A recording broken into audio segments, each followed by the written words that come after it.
Enfin, c'est vraiment un projet qui est très complexe, qui peut avoir vraiment une grosse hype, qui est une boîte française qui a vraiment un gros potentiel selon moi, et ça va arriver, ça va choquer tout le monde.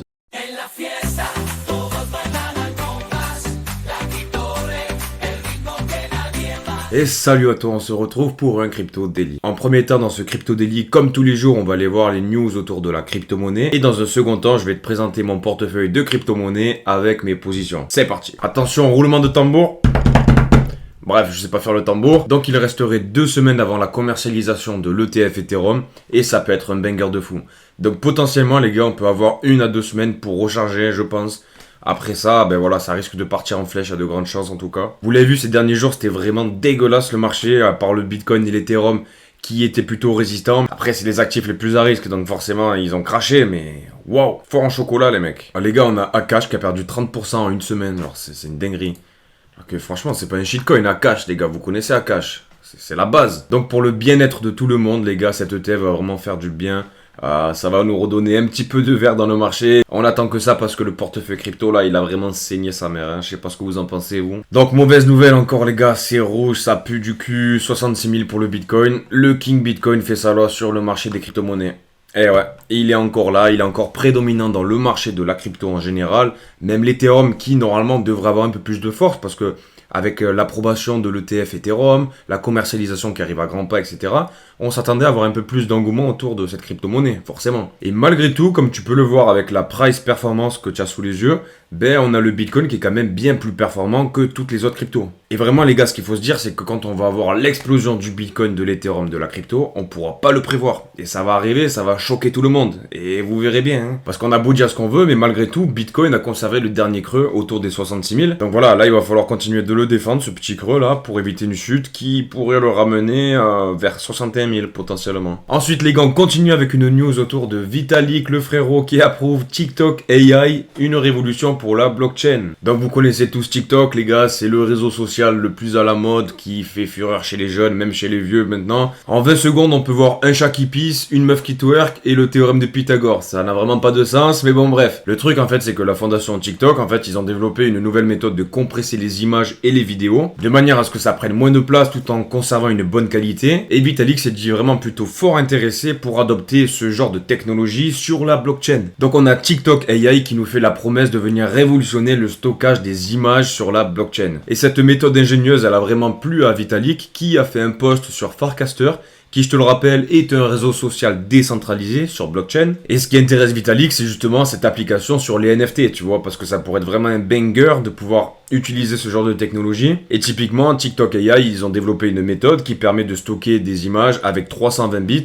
Et du coup, Vitalik s'est dit plutôt intéressé et a dit que ça pourrait rentrer dans du hachage. Et je te rappelle que le hachage est la méthode qui permet de stocker des informations dans la blockchain. Donc c'est une super nouvelle, on a encore un grand, en plus chinois, qui s'intéresse à la blockchain, frérot. Let's go. Ensuite les gars, il était mesuré que le hash rate sur Bitcoin était en baisse. Donc une baisse du hash rate sur Bitcoin après 18 mois de hausse continue peut être perçue comme une capitulation des mineurs. Cependant, les données, frérot, montrent que les mineurs ne vendent pas massivement sur le Bitcoin. Je t'ai déjà montré des charts, notamment dans les crypto daily de la semaine dernière. Donc si les papas et les mamans de Bitcoin ne vendent pas leur Bitcoin, frérot, ben pourquoi toi et moi on va vendre, tu vois? Parce que eux, ils savent, ils ont les informations avant nous. Genre, quand ils vendent, c'est que vraiment ils veulent prendre des bénéfices. Et ils savent que Bitcoin, il va commencer à tortiller du cul pour chier droit. Tu vois ce que je veux te dire? Parce qu'un truc qui est pas dit dans l'article aussi, c'est que la baisse du hash rate pourrait être due à la mise hors service des anciens ASIC. Donc les anciens mineurs de vieille génération qui ont été remplacés par les nouveaux. Du fait de la hausse du prix de l'électricité, forcément, il y a des ASIC qui sont même plus rentables. Ça veut dire que tu mines à perte. Tu dépenses plus d'énergie que l'argent que tu reçois en Bitcoin. Donc autant l'arrêter, tu vois ta machine.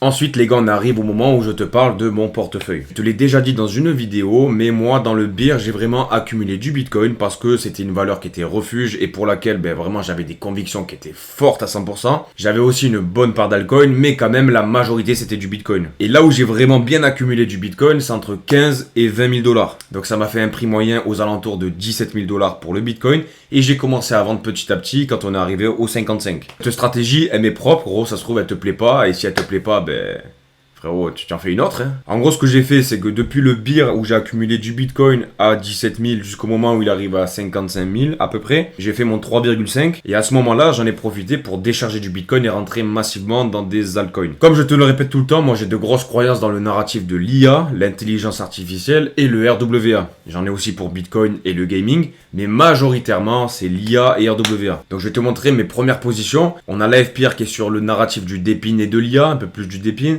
Ondo qui est sur le RWA. L'AFPR et Ondo, je te les ai déjà présentés dans d'autres vidéos. On a Bitensor que je t'ai parlé aussi de nombreuses fois. On a Centrifuge qui est sur le RWA. On a iExec qui est dans le DePIN, qui est une boîte française qui a vraiment un gros potentiel selon moi avec un petit market cap. C'est le mauvais jour pour te parler de mon portefeuille parce que du coup il y a tout qui est rouge, mais c'est toute la map qui est rouge, tu vois, c'est pas que mon portefeuille. On a encore Protocol qui tourne autour du narratif du DePIN et un petit peu de l'intelligence artificielle. Donc ensuite on a Agix du coup qui va fusionner avec Fetch.ai et Ocean Protocol pour donner le token ASI.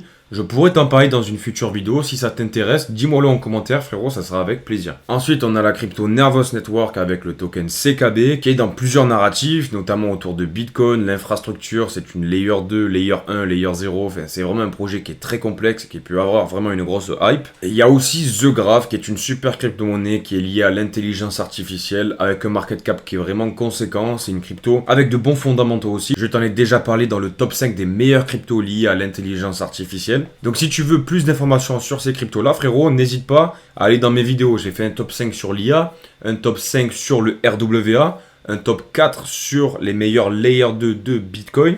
Et puis petit à petit, tous les jours, je te parle de ces tokens. Donc je te parle de l'avancée du projet, de la fondamentale, de la hype qu'il y a autour. Si ce genre de présentation de mon wallet t'intéresse, dis-moi-le en commentaire aussi. Et je pourrais te faire une autre vidéo où je te présente un peu plus mon wallet du coup. Parce que j'ai une trentaine de crypto-monnaies. Je suis une personne qui va tous les jours sur la crypto-monnaie. Je suis vraiment ce domaine-là à fond. J'ai arrêté mon travail d'ingénieur pour me consacrer à fond à la crypto-monnaie et du coup à YouTube. Donc en tout cas, voilà, si ce genre de vidéo t'intéresse, je sais pas si ça peut t'intéresser, dis-moi-le en commentaire, je te présenterai un petit peu plus les projets et j'entrerai un petit peu plus dans les détails. J'espère que cette vidéo t'a plu. En tout cas, n'oublie pas que tous les jours, je réalise un crypto daily sur lequel je te parle de l'actualité des crypto-monnaies du jour. Je te présente aussi des crypto-pépites et de temps en temps, je te fais des petits bonus, un peu comme ça, tu vois, où je te partage mes positions, mon avis, mon ressentiment, etc. Donc n'hésite pas à t'abonner, à lâcher un like, à laisser un commentaire. Tu me donneras la force. Ciao, ciao! Fiesta.